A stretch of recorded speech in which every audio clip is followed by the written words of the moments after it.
So to give some context of where we are right now in these pages that we're reading, when we catch up to Francis and Inez, they've spent the evening following this kind of one rule that they set up for themselves: total honesty. And this rule has freedom to be fully themselves and resulted in kind of this enchanting Miami night together.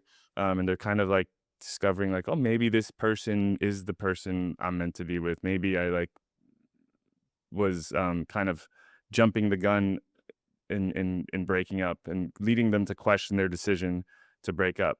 But as Frances drives Inez to the airport for her rescheduled flight, that same honesty that has nudged them back together begins to push them apart. Um, and so that's kind of where we begin. Thank you so much, Brian. Perfect. So now I'm going to invite the talent to join the stage, please.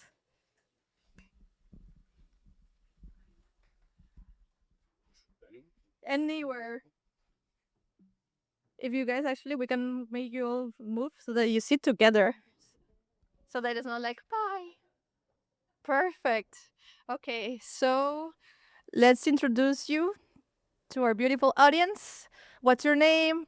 Where are you from, real quick? And then what role are you playing?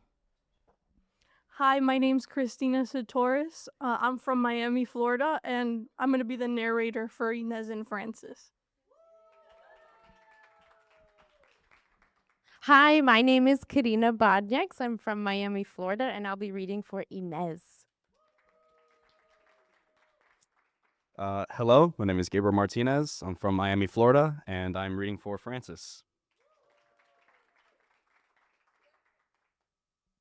You can keep that. I'm going to give you guys mics.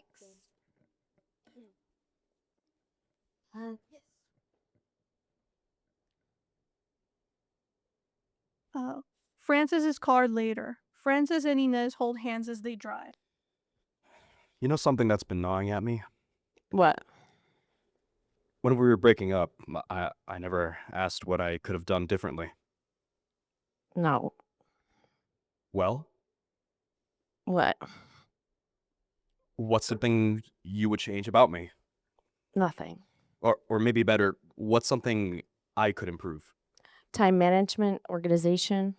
Wow, you had that one ready? It's not like you don't know that already. I'm getting better at it, though.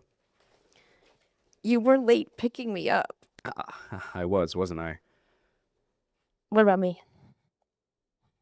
I've got nothing. Really. You can't say that you were resenting me and then think that there's like nothing going on. Yeah, but that stuff was that was my own stuff to deal with, not yours. There must be something. There wasn't like one big thing. It was just small, little, meaningless things like that. At the time, amounted to a lot. So what were they? It's hard to think of them right now. 100% honest, remember? Okay. Well, for the record, these aren't things I think you should change. Just things that bothered me at the time. Francis waits a moment to be. Okay. Oh, okay. Sometimes you can be a little controlling. Me? Yeah. That doesn't sound like a small thing. No, it is. It just comes out in little ways. Like what? Like always correcting my grammar and pronunciation. I mean, okay, fair. Although words have meaning and using them correctly. No, you know what? You're right. Never mind. I know words are important, but sometimes if you know what I'm trying to say, it's okay to just let it go. Especially when it's in front of people. I don't want you It to just come makes me across as. stupid. I'm sorry. You're not stupid. I would never want you to feel that way. I know.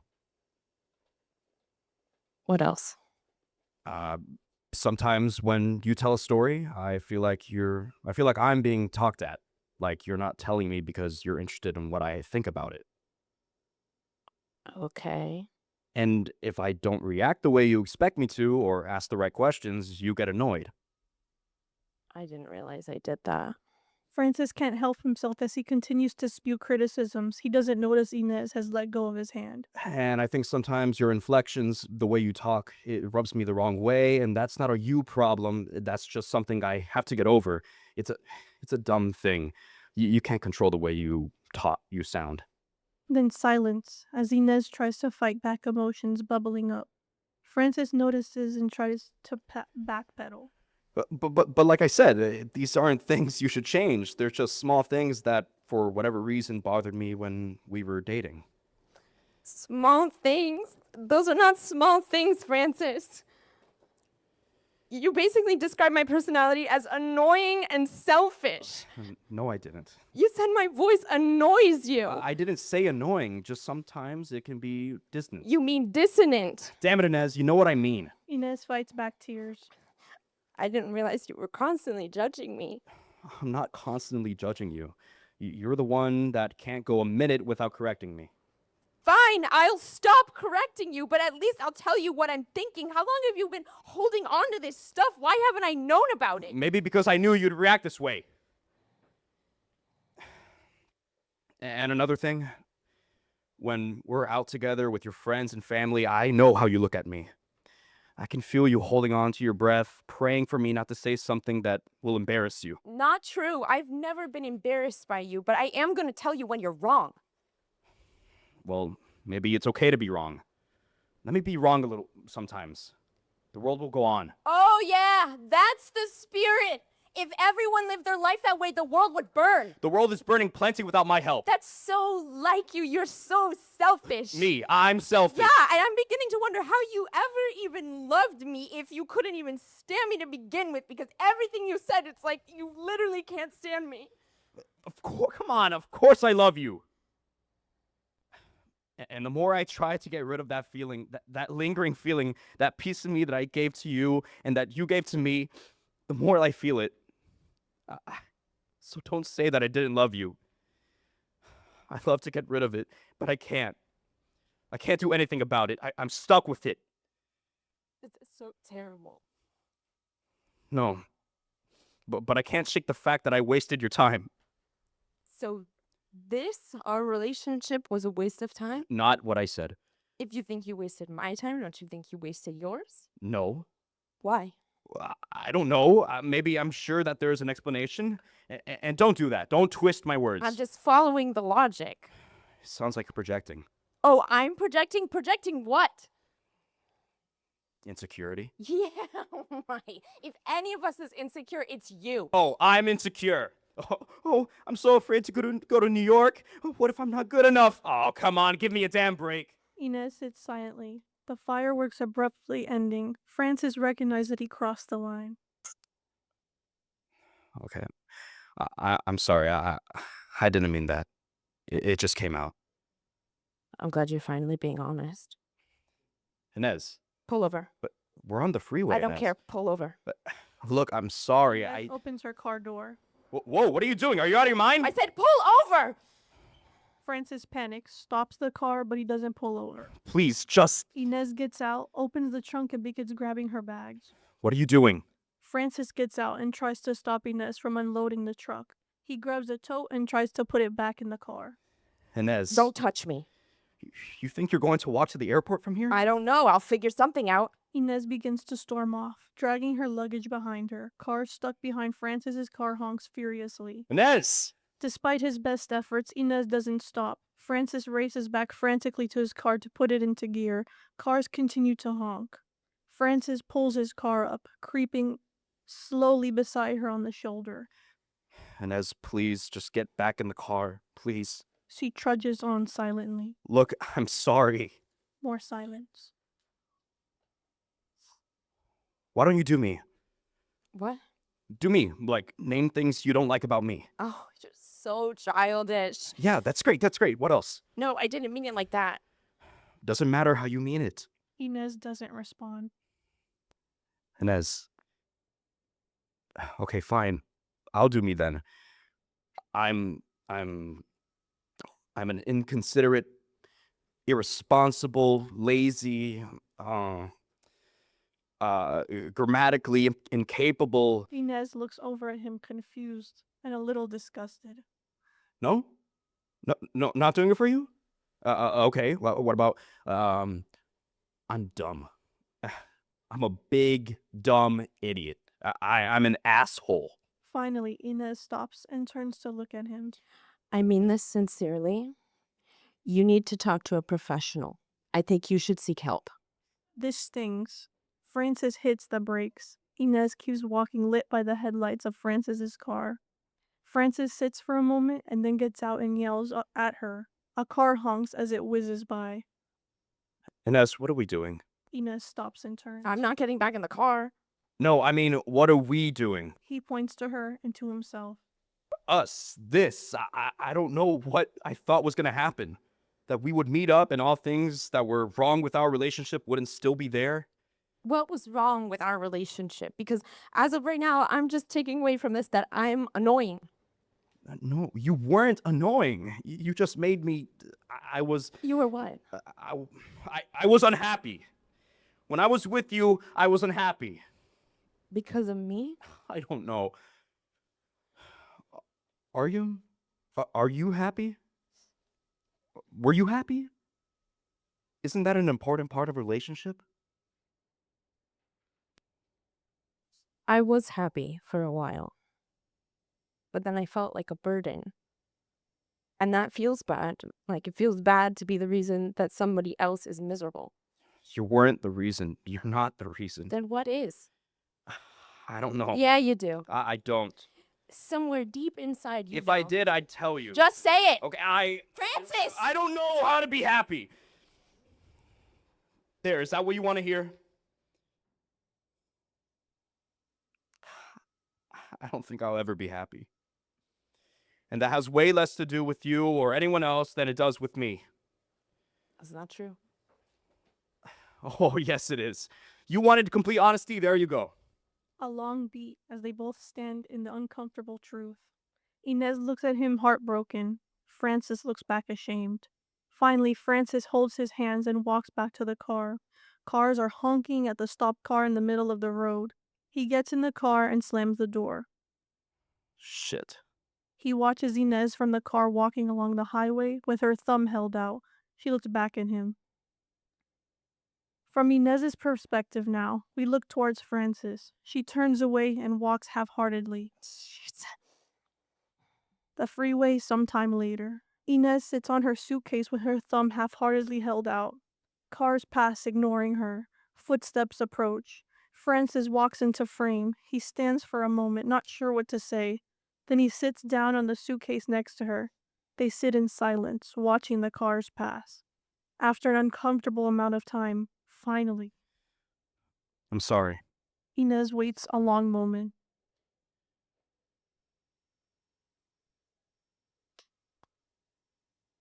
So much for not fighting. Yeah. I'm sorry too. By the way, I did love you. I do love you. Love you too. I shouldn't have said any of that stuff about you. I didn't mean it. You don't annoy me. You're my favorite person. I shouldn't have said that thing about therapy. That was a line crossed. Well, you're not wrong, though. Plus, I crossed a few lines before that, so... So, where do we go from here? I'm not sure. Francis? Hmm? Let's not hurt each other anymore, yeah? They share a knowing look, as if to say this is the end of a road for their relationship. Francis nods. Yeah. Okay. They watch the traffic pass for a little bit longer, sitting in the raw emotion of the moment. Finally, Francis checks his watch. You know what? If you're still looking for a ride, I know someone who can help with that. Oh, really? Yeah, I'm gonna need you to give me 5 stars, though. Inez chuckles as she wipes her eyes. Let's get there first. Francis helps Inez carry her bags back to the car that's parked up roads away. They sit silently together in the car as they navigate Miami airport traffic.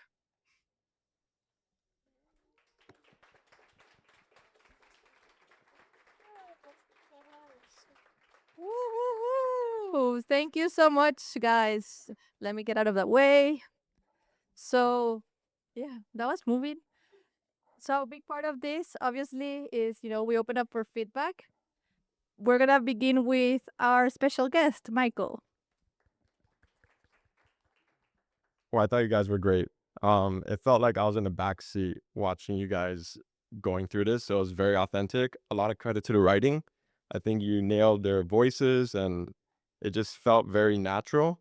And it built up to a good climax. So I don't have much feedback other than I got moved by it. So great job, guys.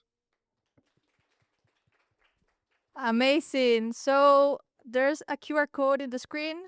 We encourage you guys to scan it and provide your anonymous feedback. The writers will get this and improve their scripts upon. So very valuable. Please do. And now we can open it up to the audience. Any feedback? I'll grab this one. Thank you. First off, the talent, the narrator, the two actors, amazing. Amazing. Great job. Great job. I think I don't know if you noticed, but a lot of the time when you flipped your scripts, you did it simultaneously.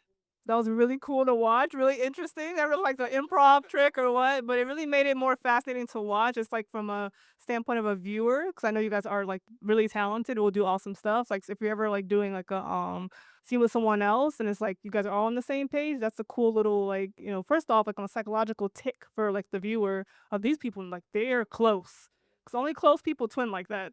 Twin. So that was really amazing to see, and to Brian, like really great writing as well. I don't know if you know the song by Kendrick Lamar. I think it's "We Cry Together," but it's like this song where like there's this argument happening, and I was so uncomfortable. I was like, if I was in this car, I'm tucking and rolling out. Like I don't want to be there to witness like the rise and fall of a great love story and a great understanding. But to like the point, like you did a really great job like constructing that scene, especially like I wonder as a writer for you. What is it like to write a scene where there's an argument happening that's pretty much like what's controlling the scene, and to have like those little moments that they carried so beautifully of tenderness in that argument? So for you, like was that always on the page for you? Like is it coming from personal experience? Like how do you write an argument where you can't let the guy win, you know what I mean? Like and the girl can't win. Like everyone has to kind of have this constant tug of war happening for us to find it compelling and interesting. So that's my question for you as a writer. Like, how do you write that scene that is still tender, though a lot of stuff is happening that's painful? Thank you. I don't know. I think I probably subconsciously a lot of it is just like I think both characters are like parts of me. It's almost like pieces of me, but then you also there's moments where you're like the version of just purely myself is kind of boring. It's kind of just like two people being like, "Oh, I'm sorry. Oh, no worries." So I think you have to like kind of pull on. I just pulled on like other people that I've talked to and different experiences, but um, yeah, it definitely there's like some moments where you're like, I just gotta be very very vulnerable here with myself. And that's a question I think I have for everyone. Like a big concern of mine is like I want both characters to feel like they have agency and it's not like leaning towards one person or another. So like I'd love to hear or feel free to like do it anonymously people's feedback if like they felt like it was leaning one way or another, or like one person it was too kind of unfair to one person or the other. But thank you for that question. Anyone else? No. Tony? Just want to say you got to hire these guys. They're good. Yeah, that's all. Oh. I'm gonna do my 10,000 steps today. Perfect. I want to ask, how about the cast? How do you feel reading it? How was it? I thoroughly enjoyed getting to feel those emotions and sit with the pauses, and I'd like to even add more pauses, I mean, the time on them, and it just felt really good. And to look over at him and he's like, we're locked in with each other. The writing is so great. It was so it felt very natural, and not that I ever fight with anybody. But if I did, it might sound like this. I like my boyfriend now. We broke up before, and I'm not gonna lie, this is almost exactly how the conversation. I was like, "What's wrong?" And it was just like, I guess it's personal to me, but I was just like, it does capture both. Like both people are not wrong. They have valid reasons to love each other, but it's like you told me in the beginning and told Karina and told Gabriel, like they just don't mesh together. Just two different people. They had their time, and it's over. But yeah, it was really powerful, and I felt it. Like hearing them read, it was really good. Like I was like, wow, I had like a personal like, this is good. Thank you. No, same thoughts. I thought the dialogue was it came like very naturally. I mean, like we didn't have to even we looked at each other like multiple times, and I just like it just felt like it was just coming just through us. And I liked the ending too. I like how it doesn't really end with a winner. It kind of just ends with them splitting and having their time, like you said, like yeah. And so I thought it was very very natural way, and yeah, that was great. Woo, great. So please scan the QR code. Yes. Sorry, I will put it next time, like a little more also, And now I'm gonna invite Brian. I would love to take a picture of you guys. Yes. And yes, we're gonna be on a 15-minute break. Mingle, grab a bite, and then we're gonna continue with the final armada. Thanks so much for bringing us to life so well. There you go. Well, guys, wow, that was really quiet. Amazing. So now we're gonna do the final armada. I have the writers here. They're gonna, introduce themselves real quickly and then tell us what's happened before you guys see this excerpt. Thank you so much. Let's give it up for the departures. That was great, huh? I'll just read the log line really quick. A young boy defeats a mysterious video game only to realize it was a recruitment tool for an alien race that puts him in the forefront of an intergalactic space battle, while he broadcasts every moment for the rest of the world to watch. So, what had happened was, there's a video game that this guy Kyle, Combat Kyle, online as he goes by, he beats it, gets sucked up into an alien spaceship, and then that spaceship, it recreates his video game setup. So it recreates the Twitch feed, it recreates the Discord party chat. So alien technology, it recreates the electromagnetic waves, so everybody could watch him in the spaceship as he flies through each planet, destroys shield generators to get to the game, the final armada's Death Star, but he fails. He fails, and this is where we are starting off this portion of the story. Yeah, he got it. The main character is a kid, by the way, like probably like middle school age, just like along with his like most of his friends. So yeah, and yeah, he just crash landed and lost the feed. Nobody can see him. Nobody can hear him. He can't hear them. This is where we're left. Yeah. Awesome. So I guess we'll ask our readers to come up. Yeah. Don't forget you have the clicker. Does it like me? Oh, it likes me. Okay.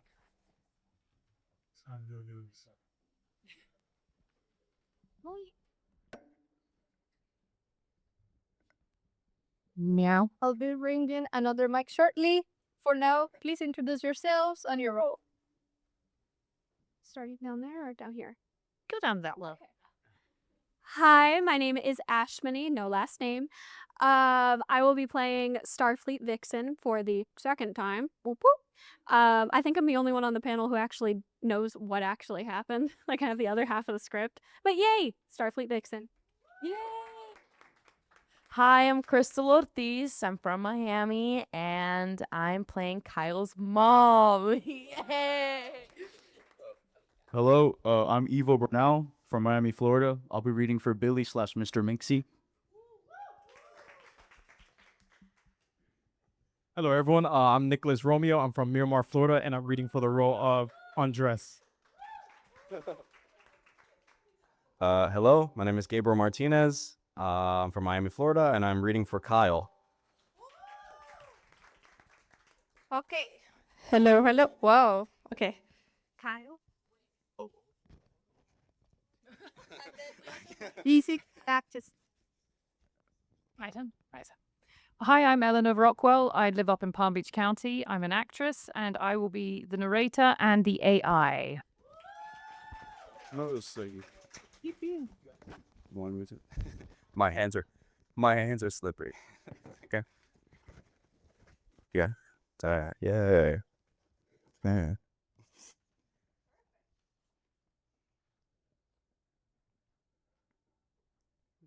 Good to go?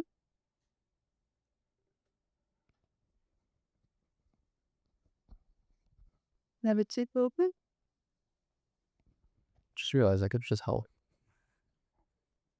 I can't. Well, I'll test it out. That was good.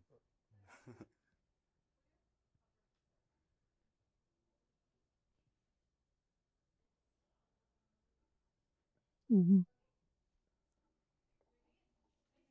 Thank you. Exterior, space. An enemy ship approaches Kyle's ship and begins scanning it. The party chat is no longer audible. Kyle begins to wake up. All of the ship's files begin flashing on the HUD with a download bar. Oh no. A hologram of Earth appears on the HUD with a message signal intercepted across it. The ship finishes its scan and flies away. Kyle's ship shuts down completely. Ow! Sergeant Hartman! In the distance, the mothership can be seen rising from its station and slowly joins the armada. Oh no. Oh no. I'm right here! I'm right here! The fleet begins warping away. It's just me! The rest of the fleet warps away along with the mothership. Don't leave. Kyle sinks back into his seat in defeat. Everything goes silent. Kyle's breathing begins to speed up as he tries to suppress his emotion. No. No, no, no. Kyle goes to move the joystick and thruster with no response from the ship. Come on. Come on! Kyle starts to tear up. Suddenly, he explodes. What did I do? Kyle hits the control panel. Such an idiot! Kyle hits another control panel. Kyle starts to hyperventilate while looking around frantically. He begins to push the window frame around him. Ow! Hello? Kyle starts kicking at the window. Nothing happens. Kyle begins to curl into himself. Kyle grabs the pin from his shirt and tosses it. Kyle is rocking back and forth. Why did I do this? Kyle continues to hyperventilate. Mom was right. Everyone's in trouble. More hyperventilating. So stupid. Not even a pilot. Kyle starts covering his head. I just hid. Kyle's breathing starts slowing down, and he begins to become numb. Kyle is blankly looking out of the window into the planet's scenery in front of him. Kyle lays there motionless, realizing he is beyond saving. After a long moment passes, Kyle starts to notice the pin lying on the control panel next to him. Kyle reaches for his chest, noticing the pin isn't there. He slowly reaches for the pin and brings it towards him. Kyle stares at Starfleet's emblem. I can't give up! Kyle grasps the pin and smacks the control panel in frustration. Suddenly, the ship starts booting up. Kyle freaks out. What the? Ship finalizes boot sequence and a scramble of alien dialect is heard. Boot sequence complete. Greetings, Star Captain. Ow! You're back! After being struck by the electromagnetic storm, the ship was forced to reboot in order to restore power. Is everyone okay on Earth? The status is unknown. Is there anything we can do? The ship is fully functional, but at a critical state. What's the status of the ship? HUD appears with the ship's stats. Shields are at 5%. Overall power is at 13%. Kyle sinks back into his seat. So, we're pretty much dead. Your heart rate is above resting, but all vitals appear normal. What am I saying? is how am I supposed to take down this army with basically no shield left? The odds are stacked against you. I can't just hide my way out of this one. What should I think? Why should I think I'd even stand a chance against that? Until you, there has not been a single living being, human or otherwise, or artificial intelligence across the universe to accomplish what you have done. What? Beat a video game? The test can take many forms to whatever challenge is native to the planet of origin. Kyle's expression goes from gloom to starting to look more hopeful. You were not selected at random. You earned your rank of Star Captain. Thanks, Al. Do you wish to continue? Continue. Kyle smiles to himself. Well, there's no way I'm going to let everyone die. I'll never hear the end of it from Billy. Kyle puts the pin back on his shirt. Let's do it, Al! The stats go away on the HUD and is replaced by a 3-minute countdown. The engines turn on and the ship begins to pick itself up and hover over the rock surface. Mission countdown initiated. Screw the countdown! Punch it! The ship begins to warp. Interior warp speed tunnel. Try not to warp into another asteroid. Duly noted. Kyle gets a better grip of his controls and concentrates. Good luck, Star Captain. I should have gone to the bathroom first. Exterior. Earth's orbit, day. Kyle exits the warp and takes in the surroundings. Kyle sees the mothership ahead of him and beyond that. Is the Armada attacking Earth? Explosions are visibly scattered across Earth's surface. Yeah, I hope we're not too late. Scanning for signals now. Looks like they haven't spotted us yet. Is that Kyle? The game chat appears in the HUD with comments scrolling past like, WTF, he's still alive. How'd he not die? Billy? Kyle's back. I told you he didn't die. Shut up, man. The sounds of tip chimes are coming in. Kyle, how did you survive? Yeah, man, are you okay? I'm so glad to hear your voices. What happened? You can't kill Combat Kyle. The game chat is on fire with excitement and hype. Tip chimes are almost constant. Yeah, that's my boy. I never doubted you for a second. Ugh. Ugh. So, how bad are things looking over there? Let's just say nobody thinks this is a hoax anymore. The president is trying to make us feel safe, but they're like cutting through our military like paper planes. Al plays news clips on the HUD of Trilax attacking different cities. A clip of a grandmother hitting one with a sandal in Hialeah, Florida. So much for the Space Force. Is my mom okay? Well, speaking of, I actually got her right here next to me. Kyle? Oh, thank God you're okay. Mom? Caesar showed up at the house. Ay, mijo, para esos juegos. Abuelita, deja. Mom, I'm so sorry. I shouldn't have. Kyle, I'm the one who should be sorry. I can't believe this is all real. You've been so brave trying to save the world. I was just so scared of losing you. And it's all my fault. I've been letting my child stream unmonitored to strangers. I'm sorry. It's okay, Mom. Mrs. Baker? Sorry, I don't want to distract you anymore. I'll put Billy back on. I love you and I believe in you. I love you too, Mom. Billy can be heard grabbing the microphone. So yeah, I guess you're just going to sit here in my room next to me? An alarm goes off from the mothership as it slowly begins to turn around. Well, looks like they finally know we're here. They've stopped attacking Earth and are headed your way. You got this, Kyle. What's your shields at? Well... Oh, Jesus Christ. 5%, Kyle? Is that bad? The tip chimes stop. The chat floods with concern. Yeah, I don't know if that's gonna cut it. If you so much as sneeze, there goes your 5%. The mothership completely turns around and starts charging its blast. Wait, Kyle can still do this. The entire Armada is still out of reach. You just need to get to the mothership Como era first. siempre. Just try not to get hit by the... Ahora y siempre, por los siglos. Kyle's mum joins Billy in his prayer.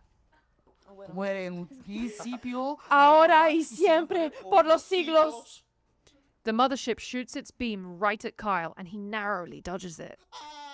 I'm okay. Don't scare me like that. Sorry, Mrs. Baker.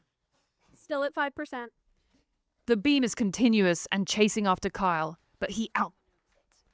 For the record, that scream was Mr. Minksy. Careful. Kyle dodges the beam as it disperses. It's The charging mothership another begins beam. charging another beam. It's charging another blast. Just a little bit further. You can do this. You're on every channel, Kyle. The whole world is watching. Here it comes. The mothership blasts another beam directly at Kyle. Whoa! Dodges it. Don't embarrass me on live TV. You're doing that all on your own, Billy. A few enemy ships pop up on the radar. We got company. As Kyle is still dealing with outmaneuvering the beam, a couple enemy ships start firing at him. I got this. Kyle dodges fire, locks onto one of the enemy ships, and shoots it down while the beam destroys the second ship. Oh, that's gotta hurt. The radar fills up with the enemy ships. The rest of the fleet is almost there. Suddenly, a target appears in the heads-up display, alerting of the entrance to the tunnel. Well, they're going to be too late to the party. Kyle pushes the throttle all the way down as enemy fire begins raining down on him. He swoops into the tunnel, avoiding the hailfire. The tunnel is a winding sectional part in the shape of an octagon, illuminated with blue and purple lights. I'm in. Yeah. Hey, Kyle. Should be smooth sailing from here, guys. Radar beep goes off from one enemy ship entering the tunnel. Oh, maybe not. The enemy ship opens fire. Careful, Kyle. All it takes is one hit. It's a little hard to shake him. It's not like there's anywhere else I can go. Kyle keeps dodging fire. Alarms begin to go off in the tunnel with turrets emerging from the walls. They begin shooting at Kyle. Great. As if it wasn't hard enough. Any ideas are welcome, guys. I got nothing. You're almost there, Kyle. Kyle dodges while taking out turrets. Just keep dodging. You got this. A laser hits Kyle's ship. His shields are now at 0%. Shields terminated. Oh, crap. Okay, not to freak you out or anything, but you are completely exposed now. I'm fully aware of that. Okay. Kyle looks overwhelmed and frantic. His hands start shaking. Oh no, not now, Kyle. I'm sorry, I don't know if I can do this. Kyle's mom is heard grabbing the microphone. Kyle, I need you to listen to me. I have something I need to tell you. I know it's been hard since your dad left. Kyle stops shaking and listens intent. And I know I haven't seemed very supportive. I've been projecting my fears onto you. It wasn't my intention. But did you really think I got you a computer with the best graphics card, a quadrillion RAM, teraflops, or whatever, I don't know, just so you could do your homework? I did it for one reason only. You can't kill Combat Kyle. Kyle tears up, closes his eyes, inhales, then opens his eyes, and locks in with confidence. Kyle lets go of the firing triggers and dodges enemy fire gracefully. Kyle hits the throttle forward, causing the ship to quickly slow down. The enemy ship quickly approaches. Kyle looks at his radar, lines up his ship with the enemy ship behind him, and at the last second, dodges turret fire. The enemy ship behind him explodes. Kyle pulled back the throttle full speed. You did it! He stole my move again. Kyle takes out the rest of the turrets. Suddenly, the tunnel begins to straighten out. A light is seen at the end of the tunnel. I see the end of the tunnel. Go into the lights, Kyle. Suddenly, the heads-up display begins locking onto the end of the tunnel. This is it, Kyle. Save the world. Kyle reaches the end of the tunnel and enters a large room with an energy beam at the center. Give me something cool to say. Eat shit, bitch. Hey, Billy. Sorry, Mrs. Combat. The HUD completely locks on with missiles ready. Good enough. Kyle fires at the beam. Yeah. Wait a minute. Doesn't the ship explode? And what do you mean explode? Get out of there! Kyle swoops around as the beam explodes. Kyle begins making his way back through the tunnel as the destroyed turrets are engulfed in the explosion. I don't think we thought this through. Al, you couldn't have prepared me for this? Apologies, Star Captain. The focus of my programming was destroying the mothership. The explosion gets closer and closer to Kyle's ship. Okay, at this rate, it's not looking good, Kyle. You gotta speed up. He's gonna be okay, right?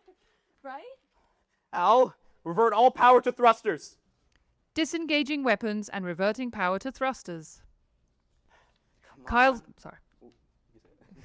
Kyle's ship boosts faster down the tunnel. Come on, come on, come on! The tunnel lights are flickering. Kyle sees the end of the tunnel ahead.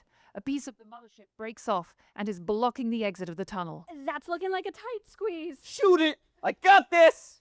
Kyle reaches and starts tapping the firing trigger. Nothing happens. Oh, crap. The right wing of Kyle's ship hits the debris as he exits the tunnel. Kyle! Kyle's ship is spinning out of control as it's making its way towards Earth. Well, I don't have to go to the bathroom anymore. As Kyle spins, he's getting flashes of the Earth getting closer and the mothership exploding. Can you regain control of the ship? Kyle starts moving the joystick. I'm trying. Kyle! I'm going to be sick. Kyle starts entering Earth's atmosphere. The ship begins to burn up. Parts start flying off the ship. Kyle, use the atmosphere to... Static begins cutting in and out of the party chat. What was that? Hear us. More static takes over the communication. Can you guys hear me? Kyle's ship is now falling through the sky. Great. Kyle closes his eyes and paces his breathing and tries to steer the ship against its spin. The spinning begins to slow down as the ground is quickly approaching. Kyle opens his eyes. Oh, jeez! Kyle starts pulling up, trying to avoid crashing in a South Florida beach. Kyle passes out as soon as he crash lands on the shore. External beach day. Very slowly, Kyle begins to regain consciousness, ears ringing. As his blurry vision slowly comes to focus, he sees glimpses of the words congratulations flickering on the cracked HUD. He then catches glimpses of the chat room filled with, "Congratulations! You saved us, my hero!" You can faintly hear the sounds of tip chimes going off, the sounds of the ocean. Kyle holds his hand up against the sunlight creeping off the edge of the cockpit's window. The ship depressurizes and the cockpit window begins to open. The brightness of the sunlight overtakes the cockpit.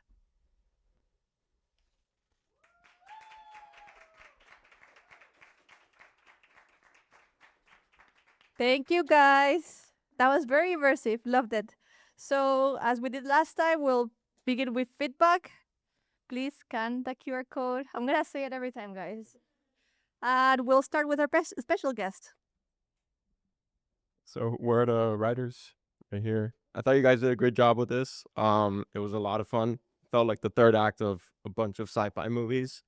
I think you guys did great. All of you guys had your own individual characters. It felt like everyone was spread apart. This is really going to come down to execution now. I think as far as how you guys direct this and execute the post-production is really what's going to sell it. You're doing a big sci-fi thing, so we could talk a little bit later about how you guys want to do that. But as far as the writing goes, I think you guys nailed it.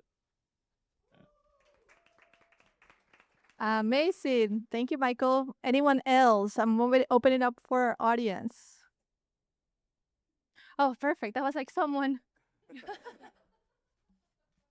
As always, thank you to the talent. So beautiful. Oh my gosh. So fun to have so many different characters be really dynamic. So thank you for that, for bringing this to life. To the writers, like when I kept thinking of like the Gran Turismo, I thought of like this really cool, like London-based like black film, like from like I think 2000 and something called Attack the Block. I don't know if you ever heard of it. If you haven't, look it up. It's so weird. It's like a young John Boyega, I think his last name is.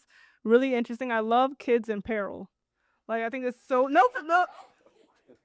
All right, dear diary. No, I really do though, because I think that it's true to life. Like, how many people would be artists in this room if people protected you? Just all right, a little deep. All right, but just say it, just say it. So I appreciate the fact that you're not afraid to go there with a kid. Like to have him, like fight aliens in real life is dangerous naturally. So I think it's so cool to have a support system that you all carry so beautifully, to make that even more believable and exciting. Because he could be 21. This could be like a player, Ready Player One or whatever. He could be an older teenager where we care, but it's not as like devastating to see him in danger. Like there's like Sea Beast on Netflix, not the same genre, but animated, and like a kid for the first time in a long time was in peril.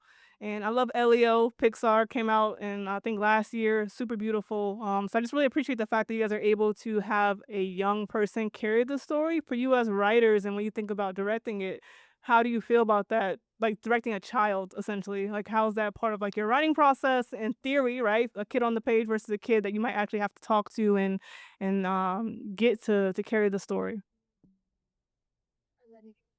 Yeah, I mean, it is. I don't think we haven't worked with child actors before, so it is something, a bet. We're betting on, kind of, I think we're Spielberg fans. We love Kids in Danger, right? And for this story in particular, we feel like the least likely hero would be a child, but it makes sense that a kid would beat the game. As far as us directing a kid, I don't think we're going to treat it different, or we're just going to try, like, hey, this is your character, and just try to give him as much space, as many takes, because since it's one location, we think we can shoot this pretty quickly with one location. So I think that gives us the opportunity to give the kid as many takes as he needs until, we get it right. What do you think about directing a kid? Well, my strategy casting wise would be start with like the most emotional scene, somewhere near the beginning after he gets transported to like the cockpit. He starts hyperventilating, like crying and stuff. So like, I want to. If I was gonna cast someone, I'd want to like have him first try to do that, and if he's capable of that, then I would also like do like a little interaction of him being a kid, like, and then. But if he can hit that one scene, then I'd be confident he could do the rest of the movie. We think it's more interesting visually too, since you're going to sit there for an hour watching like one location, as opposed to like a 21-year-old kind of playing the video game. We feel that it's a little bit more visually um, interesting if he was a kid, kind of playing the game. But yes. That's right. Yeah. So I actually directed 2 short films with kids, kid leads on both.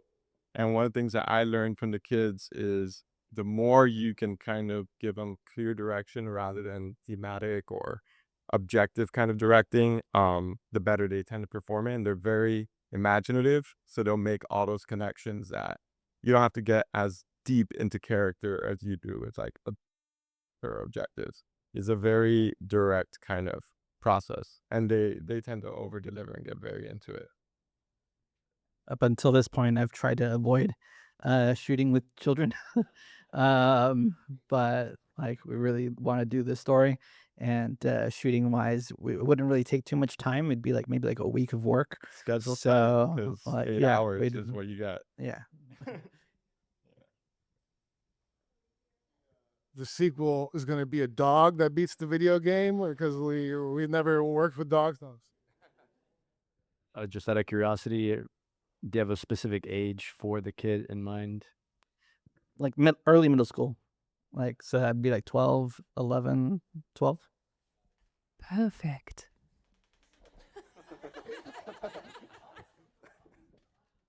Anyone has any other question?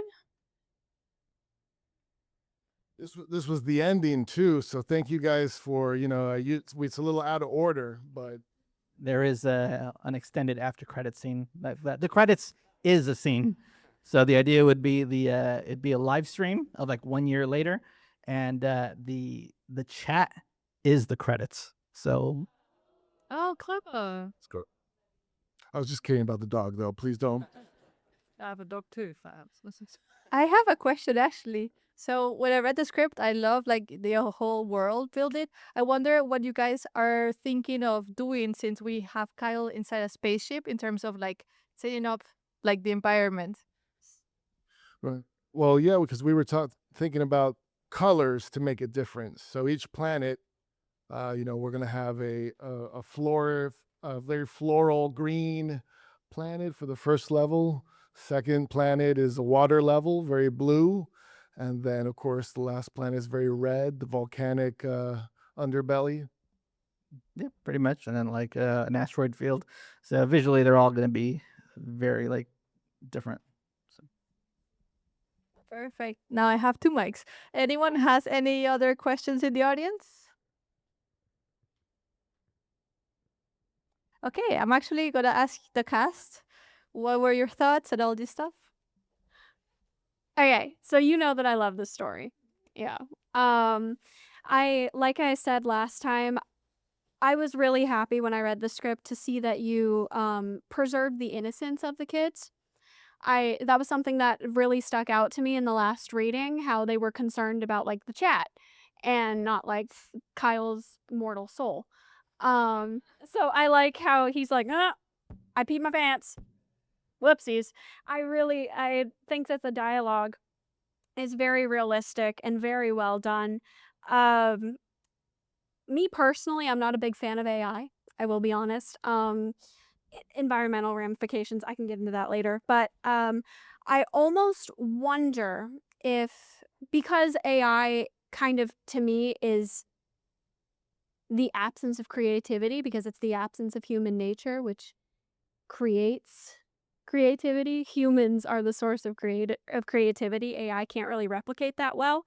And it shouldn't be able to, because that's what makes us unique. Um, I almost wonder, and this is just my opinion, you can throw it in the trash. I almost wonder if the character of the AI could be like a part of the video game as a bona fide character with a name and a face and a personality instead of AI, because the film industry is becoming more and more surrounded by this AI technology, and jobs are being taken away by AI. Even actor jobs are going to start being taken by AI, which is scary. So yeah, that would just be my personal note on it. I would be wary about including AI in such a savior role within the film itself, because humans are the saviors, and I love humans. Sorry, I just thought I should say that. There is a brief scene, like the most of the Act 2B. We actually do give the AI like a personality, uh, but that's very scene specific. In terms of AI and actors, I I don't believe that actors will be replaced by AI. And but even if the AI can successfully uh like perfectly do the scenes, I think legally, like eventually over time, like AI films will get hit with lawsuits where, hey, this thing looks like me. How can you prove that that's not my face? Like a lot of people look like a lot of people in the world. So like how as a filmmaker are you going to prove that this film, you're like, oh, I don't know, I used AI that like is like an amalgamation of like real people. So I don't think it's a good idea for films to replace actors. I think the best, if you're going to use like people like an AI person, the best I think decision for a filmmaker would be to like actually hire actors. And if you're not going to use the performances, at least get the right, like sign off on their likeness just for the film, pay them for that.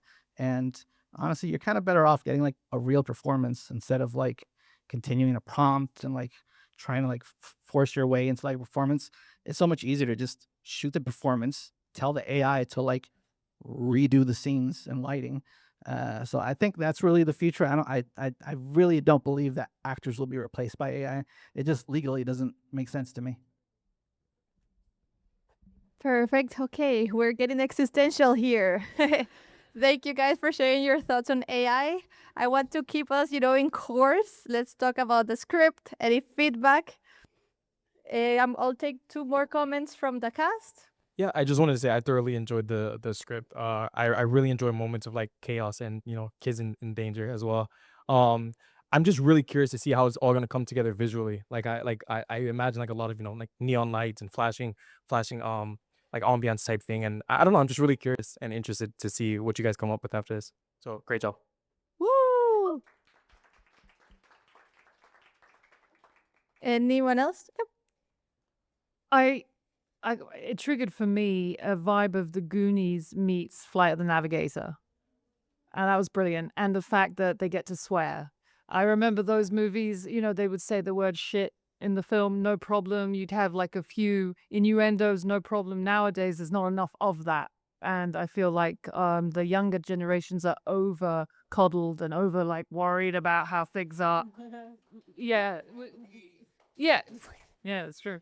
So I really appreciate. But what I like is you're bringing that back, but at the same time, it's contemporary. It's a video game of now. It's got.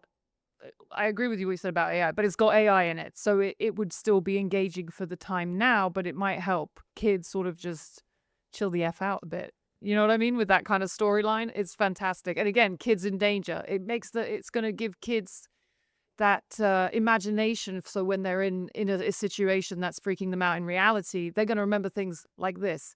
I can do it like this kid. And we don't have enough of that. So I really think it's great. Really good. Thank you for that, for letting me be part of it. Woo! Okay. And that's a wrap on the final Armada. Please stay. We're going to take a photo. Writers, I invite you guys to go on stage.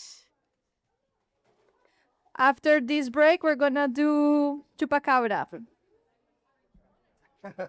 Yes. Yes. Peak 4. Open.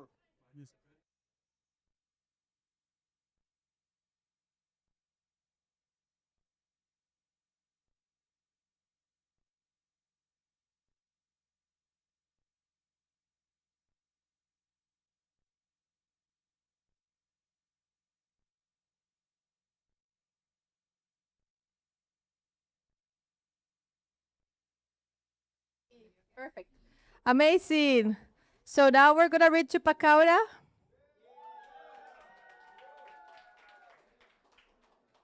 So before I invite the talent to join us on stage, I want to invite the writer. So before. Thank you, though. I love the enthusiasm.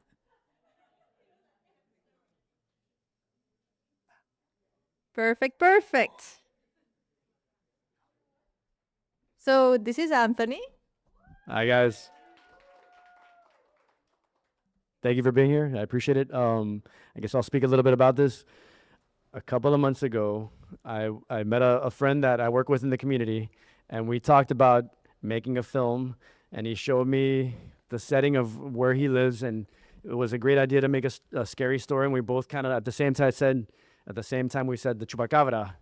And on the weekends, I work as a bartender, and I work with some people that only speak Spanish, and we talked about this, how, I mean, maybe I'm giving a little bit too much away, but the essence of this movie is about being able to communicate, and how if we don't communicate, no matter what language we speak or don't speak, we're kind of doomed. You know, communication is key. So that's the essence of this movie without giving too much away. Thank you very much again for having us. Thank you. Perfect. So now I welcome the cast to please join me.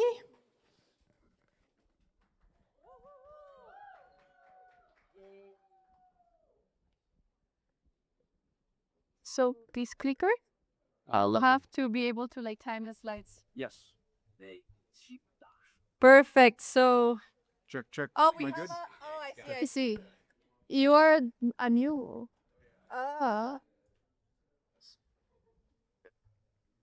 Thank you. Okay, perfect. So I'm gonna distribute mics. Please share them. So be aware of if anyone else is coming up.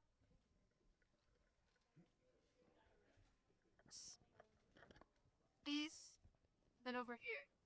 It's yours. So let's start with Gordon. It's easy to introduce yourself and your. Wow, that's right. Hi, folks. 1, 2. Gordon Adelsberg. I am the narrator. I am from upstate New York, and I live here in Miami for about 3 years now. My name is Nicholas Aguiar. I am a young man, and I'm from Miami, Florida. Hi, my name is Ariadna Gonzalez.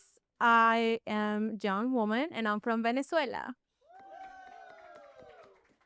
Hello, my name is Nicholas Romeo. I'm from Miramar, Florida. Oh, reading for the role of Victor. Sorry. Hi, my name is Christina De Facima, and I'm reading for the role of Sophie, and I'm from West Kendall. Yeah. Hi, everyone. My name is Deanna Gamboa, and I will be reading for Betsy. And I'm actually from Miami as well, but I'm Cuban American. Hi there, folks. My name is Santi Sierra. And mental. What was it? Where are you from? I'm from Miami, and I will be doing the part of. What's up, guys? I'm from Miramar, Florida, and I'll be playing the part of Sergio. Hi, my name is Gabriel Martinez, and I am reading for Student 1 and Student 2.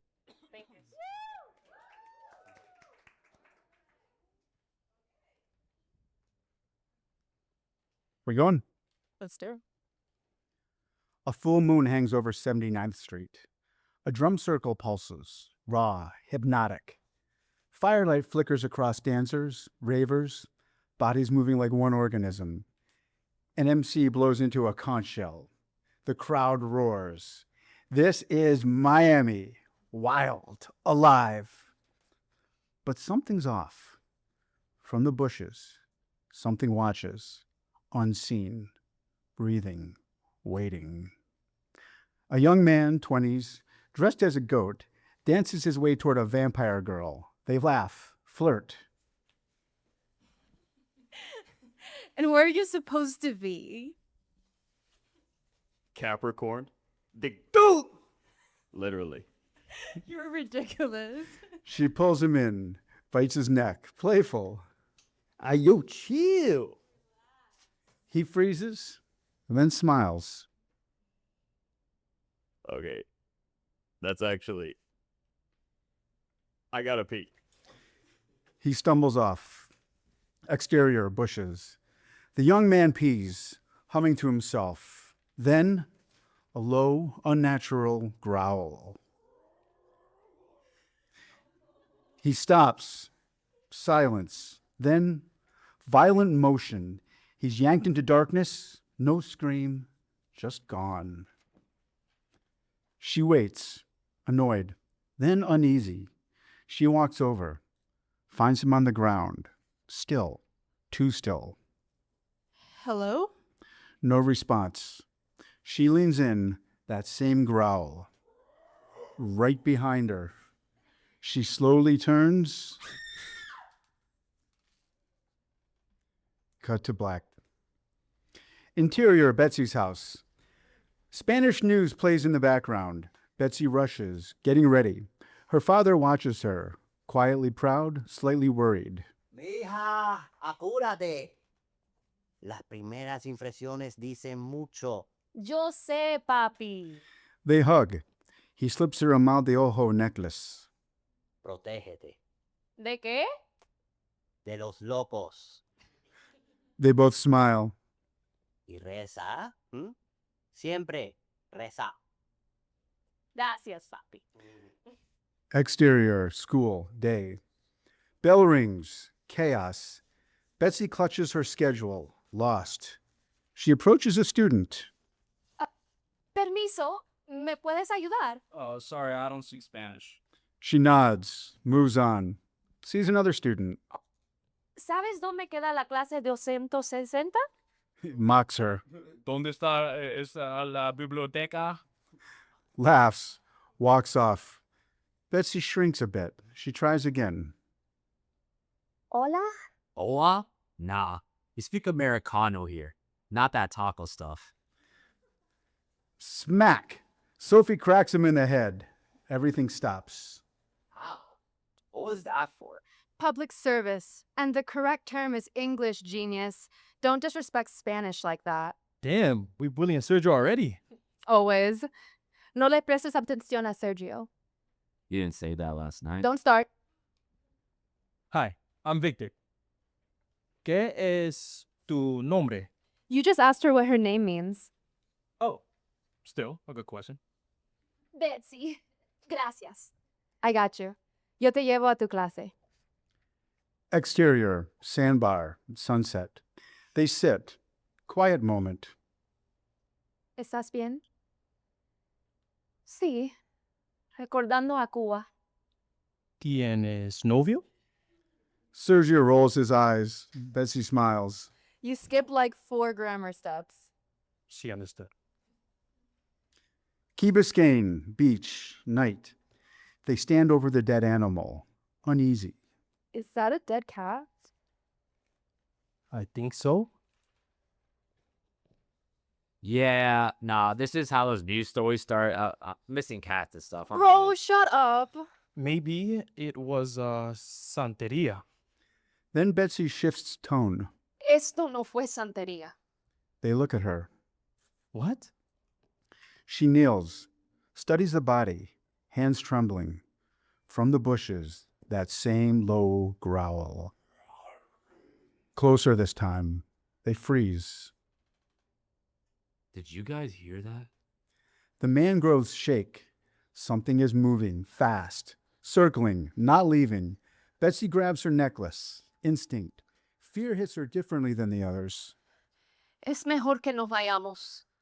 A sudden rush. Something darts between the trees. Too fast to see clearly. Not human. Yo, who's there? Silence. Then a piercing animalistic screech. Right in front of them, a shadow lunges. We glimpse spines, glowing eyes, distorted jaw. It snaps at Sergio. He falls back hard. Everyone screams. They run, branches tearing at them, water splashing.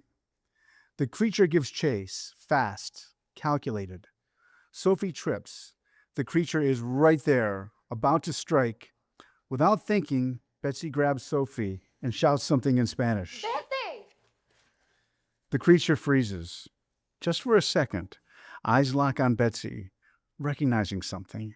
The creature backs off, not scared, aware of her. The group is shaken, breathing hard, confused. Yo, what the hell was that? That wasn't no damn dog. Why did it stop? No one answers. They all look at Betsy, close on Betsy, terrified. Realizing something she doesn't want to believe, she grips the necklace. ¿Qué viste? Bueno, era...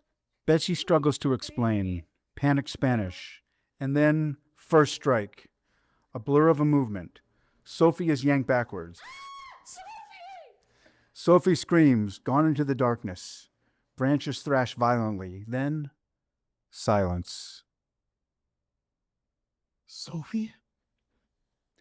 No response. No, what the hell? Tenemos que irnos ahora.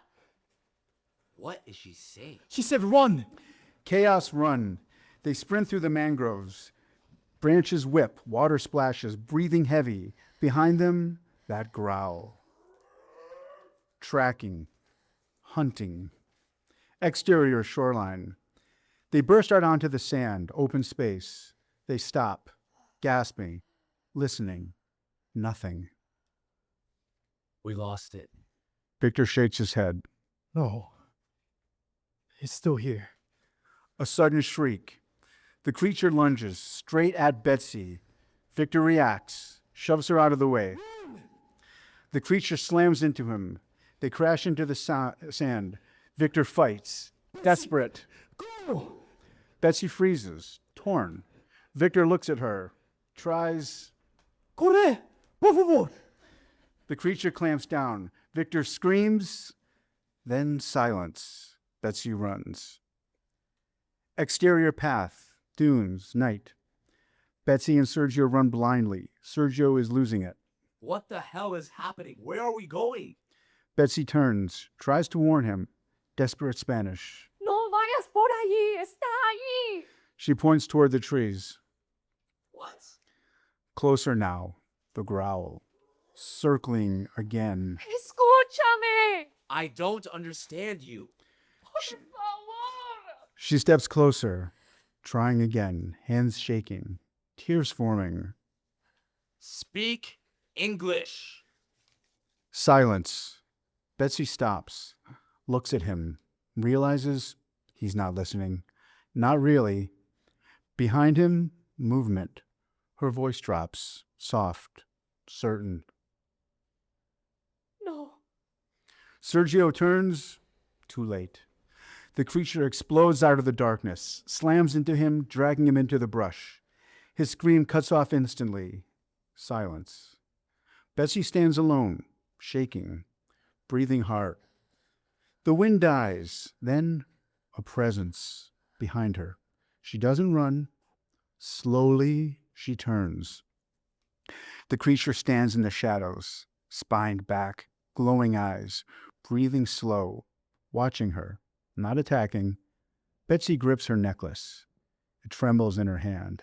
She whispers, barely audible. No soy tuya. The creature tilts its head, studying her. A long beat. Then it steps back into darkness. Gone. Betsy stands alone. Alive, changed. She looks down, her necklace cracked. She exhales, not relief, understanding.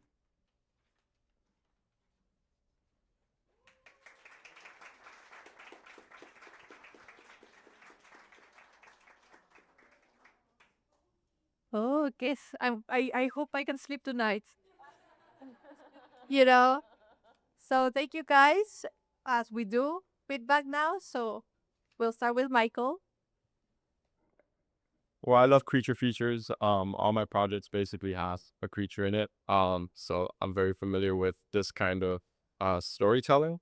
I thought you guys did great with all the characters. I think having the school setting set up, Betsy, and pretty much the dynamic of everyone helps create a level of stakes. I think you may either need to extend or omit the cold open with the lead characters. I know you're using that, not the lead character, the first characters. If I know you're using that as a way to tease the creature or to bring the creature in, but we don't get a lot of time invested in those characters, so their stakes are gone. Unlike the rest of the cast, if you remove that and add a bit more to the main cast, then I think the main short, which is basically this beach setting climax, will have a bit more punch. And I think the creature design is great.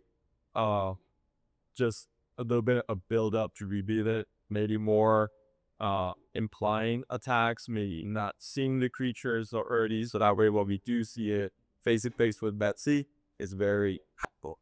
So overall, I think the writing of the execution of the characters and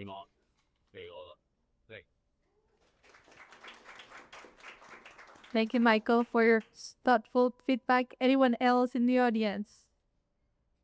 Yeah.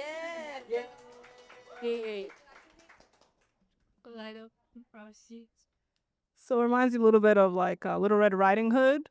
I think also what I really appreciate about Chupacabra is like all of the what you chose here in terms of like the visuals. They were so cool. Give like graphic novel like Nancy Drew like type of artistry. So I think that's really cool to have not only these amazing actors again. Like we really just really get so blessed with the talent here, but also like these visuals in particular. Like I think that was one of the most interesting uses of like the thing behind the person, right? Because kind of like a little bit here, specifically for this one, the third one, it's more poetic, right? Because lurking in the shadows, and so too is also behind them. So I think that's even like a philosophical and like poetic device for this one in particular. Everyone else, like it was beautiful to have a background, like a backdrop, but here it's like it's an element, and even like to have the prop that glows the eyes.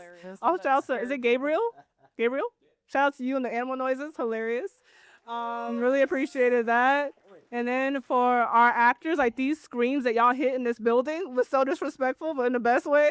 Definitely give y'all credit for that.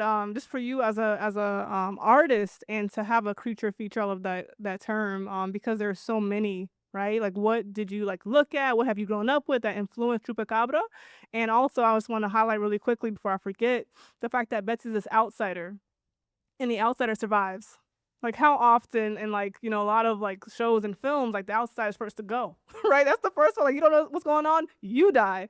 But here, the fact that she does understand what's going on and she's trying to communicate, it's so beautiful to have like, if you're not trying to be human and connect with Betsy on a different level, because if I see you run, Betsy, I don't care what language it is, I'm chasing you.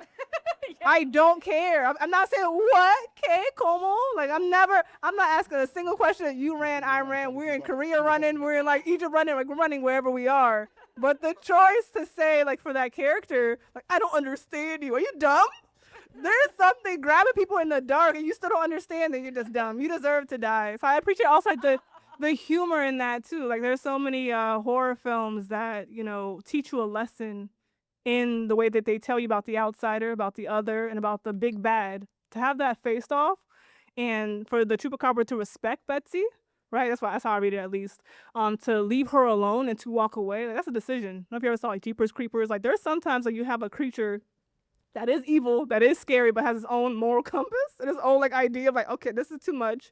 So again, the question is like, what did you look at that has inspired you as a writer and a creator, and also like, what do you think that we can kind of see here in a little bit of a small scale is your special sauce to bring something new to the table? Thank you for the feedback. That was great. Really, thank you. So the opening scene with the beach, the introduction, and to your point, not revealing the character, comes from Jaws. You know, straight from Jaws. Like, but being in Miami and myself, and going to full moon drum circles, yeah, and living that. Hey, brother. If you don't know, every full moon, it used to happen, like it's on 79th Street. It used to happen on 21st and on 42nd, and now it's on 79th. Every full moon, go out. There's a fire. Those actual photos that I took the last time that I went out here in my beach on the sand, it's amazing. I mean, you guys have to see it. It's one of my favorite things to do here in Miami. But yeah, fires and so I wanted to recreate that here in Miami with this drum circle. Jaws, it's a lot more small scale, but I wanted to make this bigger and wilder. And then I did a little bit of research on the chupacabra and where it was, like how it came about. And I learned that it was born in 1972 in Puerto Rico. And then the myth moved to Mexico and then the US in the 90s. But it really stemmed from Jaws and just this whole theme of what I've grown up with here in Miami and knowing people that, you know, like we got to call this the Gulf of America now. You know what I mean? Like kind of just what? Like, it's all about communicating. Why are you know what I mean? Like I'm a loss for words for this, but it's my frustration of that, like having people wanting for us to assimilate instead of us connecting, you know. So thank like everything. I'd love to connect with you after about like if you want to help with this. You sound super intelligent, way far more than I am. But I would love to make this reach as many people as possible. So thank you. Thank you. Anyone else? Perfect. Oh, yes. I actually really liked the beginning part with the beach scene because it was so clever and it was such a cute, like, tongue in cheek that he, of course, would eat the goat man first. Yeah. So that to me was like, oh yeah, I remember being like 5 years old watching Telemundo with a bunch of dead goats on TV. So I loved it personally. So I just wanted to say that. It was great. Thank you. Hello? Yeah, we have nobody. And then we have another question here. It's just more a comment. Like, is this the whole script? Because I wanted more. I was like expecting more. Like, is this it? No, no, no, no, no. You have to explain so many things. Like, the chupacabra, it was kind of explained, but because I know the concept from my country, Right. but I would like to be a little bit more explained. Maybe she said something. Maybe she said my dad warned me, or I don't know, something more that gets the idea to the people that don't know about chupacabra at all. Understand what a chupacabra is, because in my mind it's like in my country, I'm from Dominican Republic, it's like a beast, an animal that the a demon comes into this animal, right? That's what I know. So, but you need to explain that in some way. I don't know how, but that's my comment. I think I like how. Thank you for the question and the comment. More the comment. So you put this as simple as possible. I really wanted to just vomit this out of my system as much as quickly as I could to get it out there and to have it be read so it could come to life and get notes like this that I'm getting. Definitely. I mean, even though it's 9 pages, I could see this being way more, especially with dialogue and being that there's so much action. It'll be more than 9 minutes. But yes, thank you for that, because Betsy, I think, would be the key in trying to explaining where this comes from and hopefully trying to connect, let them know so that they know, so that they don't get doomed. But you know, we all know what happens. But yes, it's meant to be longer. But I just wanted to get this out there because I teach film, and my summer break is coming up, and I'm trying to make this over the summertime, so I'm kind of in a rush, to be honest with you. So Yeah. that's why I'm just trying to get it out there right now. Yeah, one more. Going over here. I am such a big fan of this story. I love it so much. I love horror in general. It's like my favorite thing to watch. And be in. But I wanted to say that I really, really like how you brought in the themes of a multiculturalism and not speaking the same language as other people. I think when we write scripts, there's a bit of a sometimes people make a decision to be very poignant about that and make it very obvious what they're trying to come across with. And I don't think you did that. I think it was a really natural way of telling people about that and of teaching that lesson. The literal lesson being you're going to get eaten by a goat demon if you don't respect other languages. But the proverbial lesson being that we're all humans, and I really love the story, and I really love how natural it was. I love natural stories, and I just wanted to commend you on your screenwriting because I enjoyed it. Anyone else before I ask the perfect? Okay. Yeah. Start a fire, Laura. And this club.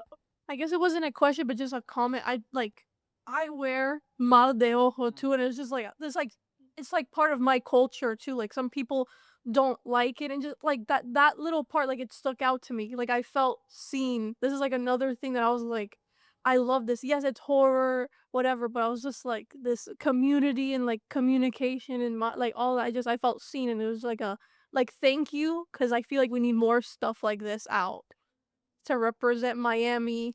Hispanics. I felt seen, and I want to feel more seen in like short films and anything. So thank you. Okay, so before I ask the cast, hello again. Please scan the QR code for anonymous feedback. And now the cast. Yes, Gordon. All right. First on the plot. I think the way it ends, it's great because it allows you to do so much stuff. You have the amulet, and as you add the next episodes or whatever, you can do so many cool things. You can make her friends with the monster. She could turn out to be an evil demon. There's so many great things you can do here. Yeah, Betsy could be a great, yeah. All right, and a comment. So from where I was, from my perspective, I can't see any of the actors. I can't see what anybody's doing. But you're Betsy. You should consider voiceovers too. Oh, I do. Yeah, okay. There you go. Because that's all I heard. All I heard was the voices because my angle here. If I may say real quick, Great job. My partner in crime who developed this story with Eric Labrador, he's here and he has some hats that he wanted to give everyone that read. Chupacabra has. Oh, wow. Nice. Some merch. All right. Wow.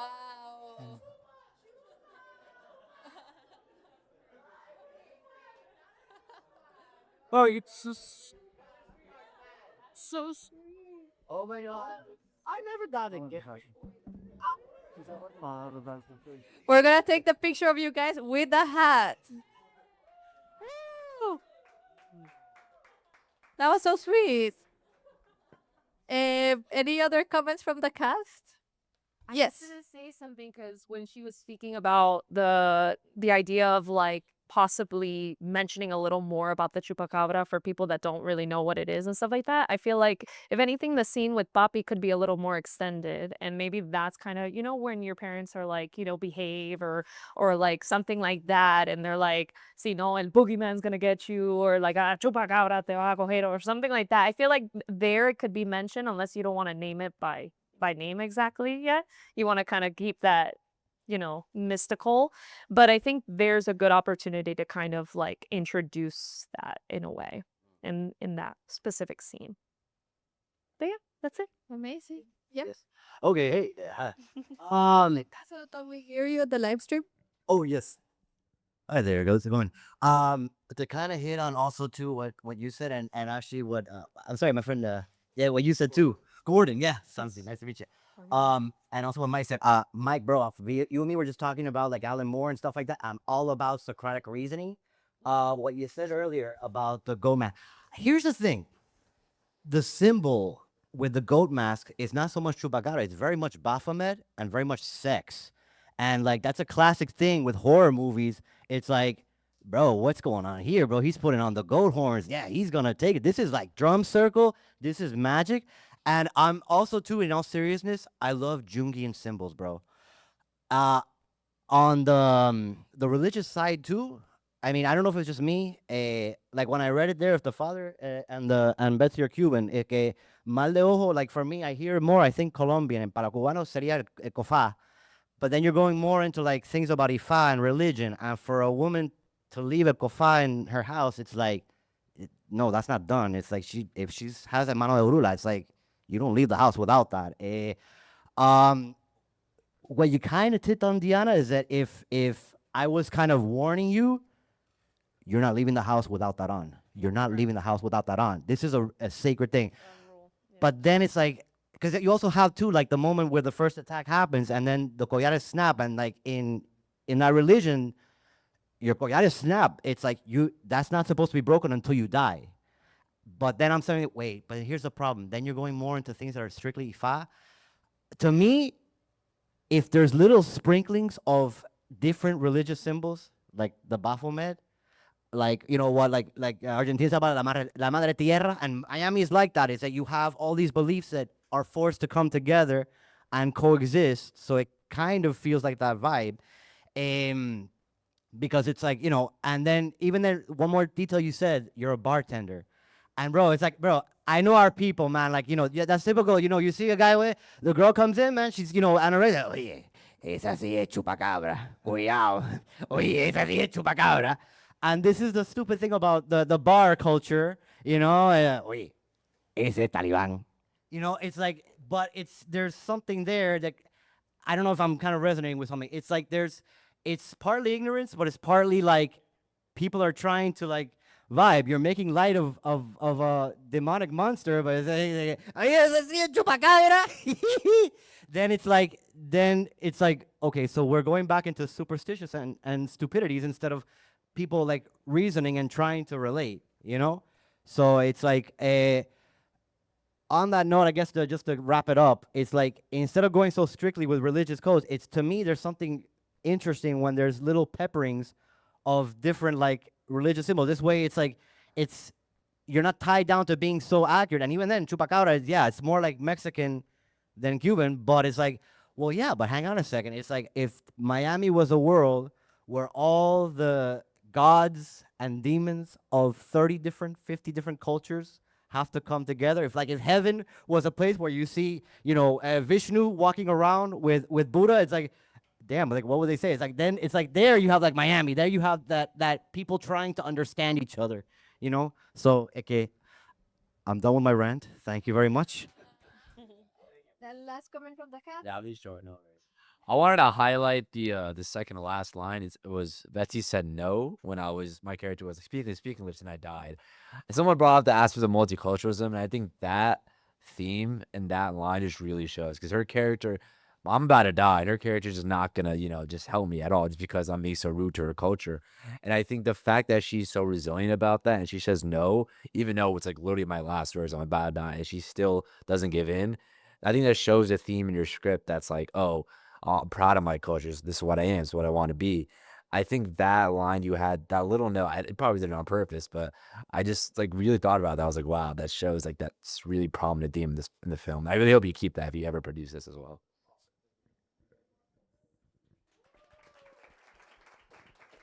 Thank you so much, guys. So now, apart from scanning the QR code, we're gonna take a group picture. Wear your hats.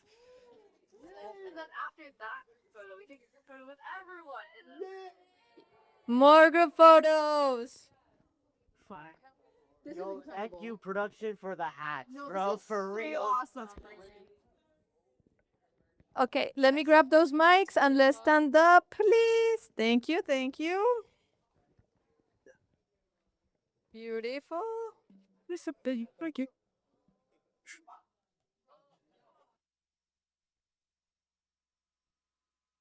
And I have perfect. You guys are a large group.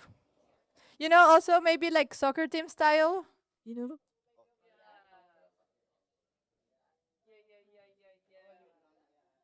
Maybe not too low. That's like so that I think this covers it. Okay. Anyways, I don't see the camera, so.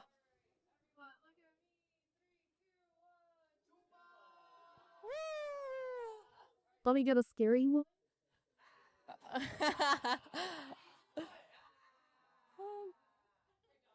Great.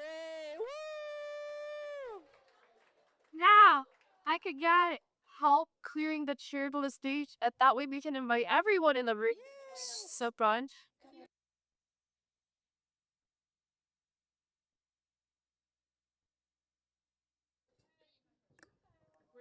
Me? I guess me. Yes, I get the wall, please. Thank you so much, guys. The mic is so nice. The narrator, that mic. Yes, I like it. That was Gordon's.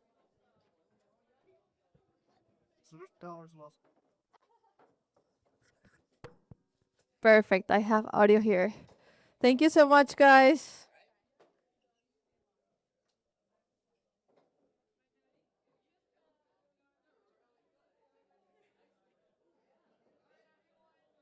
Perfect. Yes, everyone, let's gather in the stage. Please. Gather in the stage. Okay, my friends. Gather in the stage. Anyone here gather in the stage, please, for a picture. Yeah, we can do like exactly. Beautiful. Over here, we're missing some people, so transition to your other side.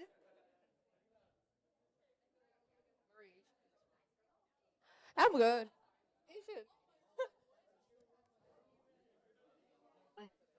Hop on the bike. I guess I will join. Okay, I guess I'll join your photo too. Okay, everyone.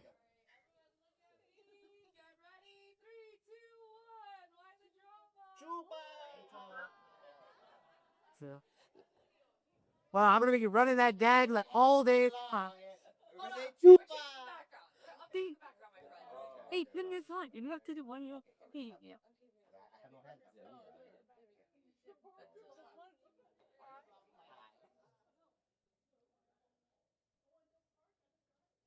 I'm very jealous of your hats. Okay.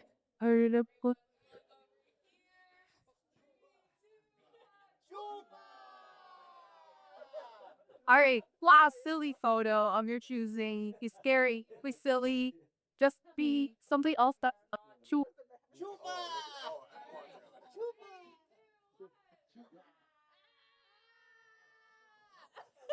Thank you, guys.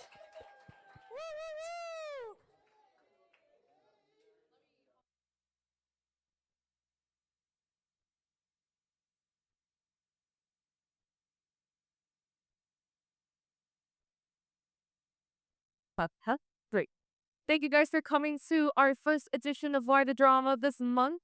We have Why the Drama returning again on May 30th. Don't miss out. We are covering in 3 weeks. Yeah, we'll be right side here in the group at the same time. We will also be covering more fellowship scripts, including Otra Noche in Miami with Andreina. She's in the room with us. Woo! So come catch Andreina's script. We will be posting the casting calls for those scripts coming out as well too. So stay tuned on our Instagram. And lastly, we have an improv Why the Drama Lab coming up. So if you're actors in the room, if you're open and interested in improv, we're going to be developing characters, helping our fellows and their future fellows to develop those characters. And yeah, thank you everyone. We'll see you at the next FilmGate event.